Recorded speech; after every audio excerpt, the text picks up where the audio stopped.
Let's talk about low self-esteem and the way that it impacts your relationship.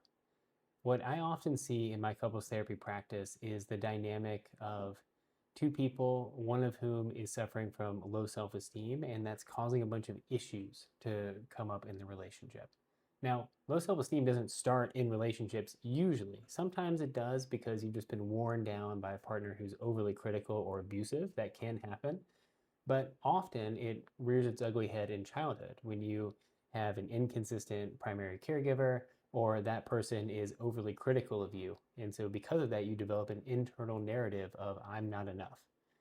Now, it shows up in your relationship then when all of a sudden that feeling of not being enough gets triggered by your partner giving you feedback and sounding critical, or by conflict, or by having some kind of comparison of you and yourself and your relationship to someone else, usually a past partner of your significant other. And I think this often shows up in men more than women because men are conditioned by society to associate their worth with results, with performance, right? Rather than connection. And so because of this, they feel like feelings or being vulnerable, this, is really risky. And competence is where they find safety in life.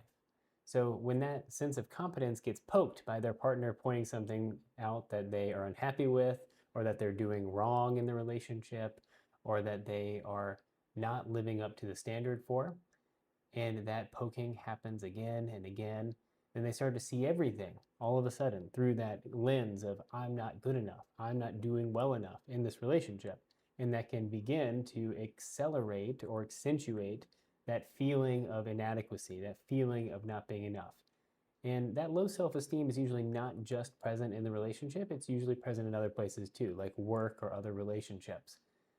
But the more that it gets poked at, the more it gets triggered, the worse it becomes. And the worse it becomes, the more it impacts your relationship with your partner too, because you start to see everything that they do through this negative lens. And even compliments, even positive things that they do, that they say about you, might come through that lens of they don't like you, you're not good enough, you're inadequate. And so you start to develop a really negative perception of yourself and your partner in the relationship. The problem is that when you feel like you're not enough, then you might do things to overcompensate. You might put on airs that make you appear like you're enough when you actually feel really insecure and inadequate inside. You might get defensive. You might attack your partner. There's all kinds of negative consequences of this.